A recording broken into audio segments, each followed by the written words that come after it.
Oh, ladies and gents, Friends would be offensive, apparently, today. A whole generation of kids find Friends offensive, according to Jennifer Aniston. What kind of absolute monumental wet wipe do you have to be to find Friends offensive? Goodness me, the policing of comedy. So I saw this article and I thought this was utterly hilarious. Of course we've got to dive into it. I think we can all do a good laugh every now and then. I mean, this is borderline comedy in and unto itself, and unfortunately a little bit of a clown world. Side note, clown world t-shirts and hoodies linked down below in the description box on my Teespring store.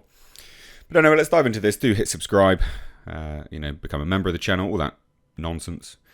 Be good to have you here more often. But anyway, Jennifer Aniston says a whole generation of kids find Friends offensive. You have to be very careful with comedy now. No, you don't.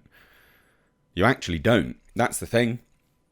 If you chose to not be careful with your comedy, the world would be a funnier place and people would be less offended. Society tends to police itself on what is actually funny and what isn't. And not only that, is the gift of comedy allows people to be exposed to certain offensive elements and grow a thicker skin as well. You know?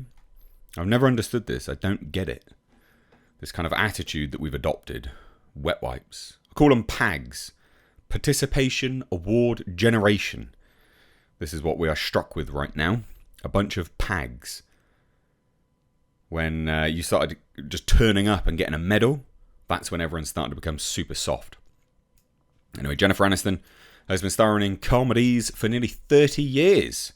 From the launch of NBC's Friends in 1994 to the upcoming release of her latest Netflix movie, Murder Mystery 2, which means she's had a front row seat to watching comedy tastes change over 3 decades. Aniston recently told AFP that comedy has evolved so much that it's a bit tricky these days to be funny.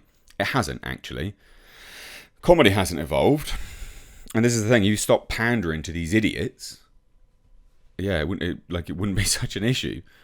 I don't get it. It's not... Comedy tastes, actually, generally speaking, haven't changed that much. And I say that because if you go back and watch Fawlty Towers, for instance, or, Legends Monty Python, you'd still find it funny. It's not changed. Literally, it's not changed at all. All that's happened is we've allowed these just cotton wool bud society to regulate comedy and speech. Anyway, she says, now it's a little tricky because you have to be very careful, which makes it really hard for comedians. Because the beauty of comedy is that we make fun of ourselves, make fun of life. In the past, you could joke about a bigot and have a laugh. That was hysterical. And it was about educating people on how ridiculous people were. And now, we're not allowed to do that. Bravo, Jennifer. Bravo. Someone that seemingly gets it, at least in this first part of the quote. Yes. Comedy regulates society as well. It's a form of exposing us to these sort of elements that are abhorrent. You could joke about a bigot and have a laugh. Exactly. You educate people via comedy. You hang it on, hang a lantern on certain ridiculousness and just go, God, look how just ridiculous that is. That's absolutely ludicrous. Have a good laugh about it, shuffle on, and then we're all better for it. We're educated. Not that you need to be educated on, not being a bigot, but still. Well, I guess some people do. Anyway, now she says there's a whole generation of people, kids, who are now going back to episodes of Friends and find them offensive. There were things that were never intentional, and others, well, we should have thought it through. But I don't think there was a sensitivity like there is now. Right, so stop then. You shouldn't have thought it through at all. And some of this stuff, like people refer to Monica being fat. Who cares? Fatness isn't an identity, and if you identify yourself because you're fat, just lay off the pies and go to the gym. You're slowly killing yourself. Alright? It's disgraceful. The stuff that we're not allowed to joke about, it's nonsense. Stop wrapping people up in this cotton wool, this bubble wrap, and go, oh, careful. Oh, there's even articles out there now to do with John Wick 4 and Killer, who is Scott Adkins' character in the movie, the German high table guy. So he's in a fat suit, fat prosthetics, and he uses an inhaler. Yeah, so what? Being fat, unfortunately, you do get respiratory issues. So make a joke out of it. Maybe make people realise that, yeah, probably shouldn't be doing that. If you can't even escape run away from someone without needing an inhaler. What's wrong with that? It's funny. Oh, I'm sure there's loads of people furiously typing down below.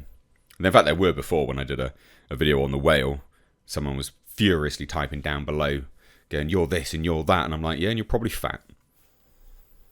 Anyway, Aniston concluded, everybody needs funny. The world needs humour. We can't take ourselves too seriously, especially in the United States. Everyone is far too divided. This is true, but then don't sit there and go, oh, we should have thought it through. No, you shouldn't.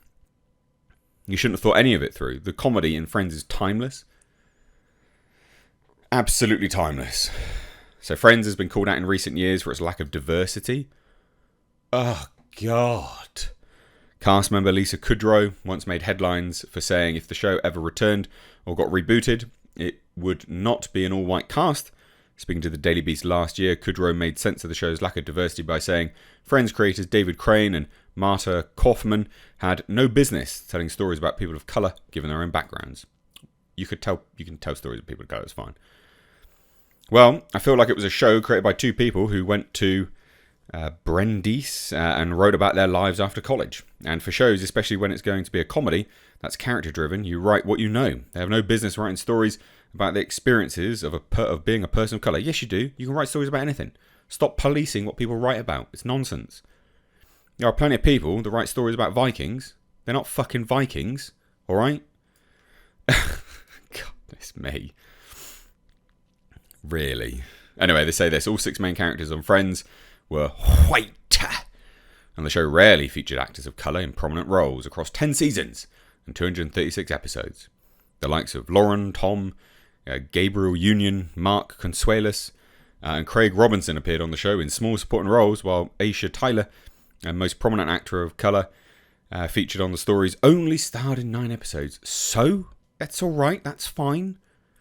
Kaufman announced last July that she was so embarrassed by and feels such guilt over the lack of diversity on Friends that she donated $4 million to create the Marta F. Kaufman 78 professorship in African and African American Studies at Brandeis University. The program will support a distinguished scholar with a concentration in the study of the peoples and cultures of Africa and the African diaspora.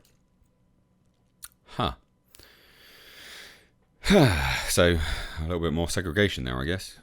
Just, this is nonsense. Anyway, comedy polices itself. You can... Why are we being offended now all of a sudden by Friends? Of all things to be offended by. Fucking hell.